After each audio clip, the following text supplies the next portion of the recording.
bukannya melayani warga malah sibuk bermain HP. Terpergok langsung oleh Wali Kota Surabaya, Eri Cahyadi. Eri Cahyadi memantau langsung kinerja bawahannya melalui kumpulan layar CCTV di ruang kerja Wali Kota. Tak disangka, di saat Eri Cahyadi melakukan pantauan terlihat ada antrean warga di kelurahan. Ia melihat hanya 2 pegawai yang melayani, sementara pegawai lain terpantau bermain handphone. Eri Cahyadi yang sambil memegang HT dengan tegas mengatakan, yang melayani tidak maksimal dikirim ke grup, diperiksa semua itu. Aktivitas Wali Kota Surabaya ini memantau kinerja pegawai kelurahan diunggah ke akun Instagram @ericahyadi_. Dalam unggahannya, Eri Cahyadi memastikan seluruh pelayanan di Surabaya harus optimal hingga tingkat kelurahan. Untuk memastikan petugas memberikan pelayanan optimal, Pemkot memasang CCTV di kantor kelurahan hingga kecamatan untuk yang terhubung dengan ruang kerja Wali Kota. Seusai lakukan pemantauan, Eri Cahyadi bertemu dengan para kepala dinas. Eri meminta untuk para pejabat mau untuk menemui warga dan langsung menyampaikan solusi. Eri menegaskan sanksi tak hanya diberikan kepada pegawai di lapangan, namun juga kepada pejabat.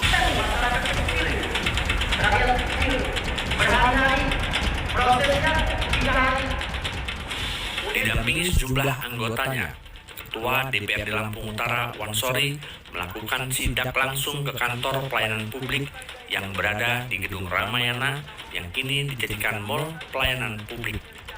Sidak ini dilakukan berdasarkan pengaduan masyarakat Lampung Utara yang mengeluhkan sulitnya mengurus kartu keluarga dan kartu tanda penduduk atau KTP.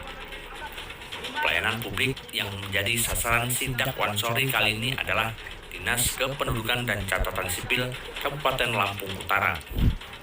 Wansori memberikan peringatan dan teguran kepada Pemda setempat untuk memperbaiki sistem guna memberikan pelayanan yang maksimal kepada masyarakat.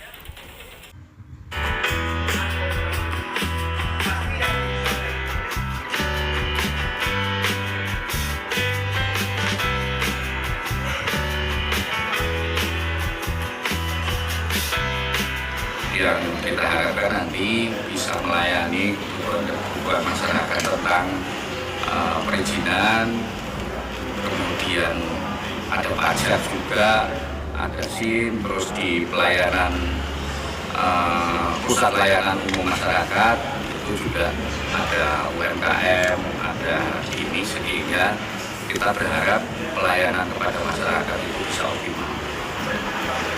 Ya, memang ini tahun pertama sehingga masih banyak perlu peningkatan baik di sarana prasarana, kemudian di SDM-nya.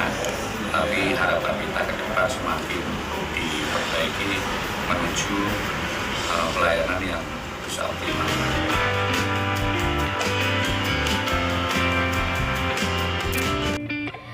Assalamualaikum warahmatullahi wabarakatuh. Saya Yusra Yazid dengan NIM 21042228 dari jurusan Ilmu Administrasi Negara, Fakultas Ilmu Sosial, Universitas Negeri Padang.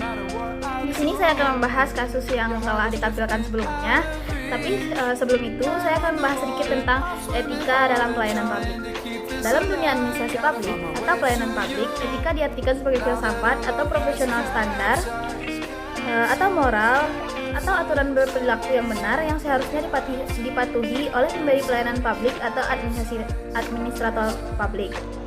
Nilai-nilai dasar etika publik sebagaimana tercantum dalam Undang-Undang ASN yakni sebagai berikut. Yang pertama, memegang teguh nilai-nilai dalam ideologi negara Pancasila, setia dan mempertahankan Undang-Undang Dasar Negara Kesatuan Republik Indonesia tahun 1945, menjalankan tugas secara profesional dan tidak berpihak. Etika administrasi negara di samping digunakan sebagai pedoman, acuan, referensi administrasi negara, dapat pula digunakan sebagai standar untuk menentukan sikap, perilaku, dan kebijakannya agar dapat dikatakan baik atau buruk. Berdasarkan video yang telah ditayangkan, dapat diketahui bahwa pelayanan publik belum dilakukan secara optimal. Terdapat pelanggaran beberapa nilai etika publik, yaitu Undang-Undang ASN Nomor 5 Tahun 2014, Pasal 4, yakni memberikan layanan kepada publik secara jujur, tanggap, cepat, akurat, tepat, berdaya guna, berhasil guna, dan santun, serta memelihara dan menjunjung tinggi standar etika luhur. Dampak yang diberikan dari pelanggaran ini yaitu pekerjaan menjadi tidak efektif dan efisien, menurunnya kinerja pegawai, Kurangnya kepuasan masyarakat terhadap pelayanan publik, mencoret nama baik pegawai maupun tempat bekerja, dan lunturnya semangat nasionalisme. Solusi yang dapat diberikan terhadap pelanggaran ini yaitu yang pertama yaitu buka kritik dan saran kepada masyarakat. Yang kedua, perbaiki kualitas pelayanan. Yang ketiga, tingkatkan solidaritas pegawai dengan kegiatan di luar jam kantor. Selanjutnya, evaluasi kinerja pegawai secara rutin serta adakan teguran keras kepada pegawai yang lalai terhadap pekerjaannya. Rendahnya kepatuhan standar pelayanan terhadap publik mengakibatkan rendahnya mutu kualitas pelayanan. Cepat atau lambat akan mengikis kepercayaan publik terhadap aparatur pemerintah. Kepercayaan publik yang menurun berkorelasi lurus terhadap terhambatnya pertumbuhan investasi. Sekian dari saya. Assalamualaikum warahmatullahi wabarakatuh.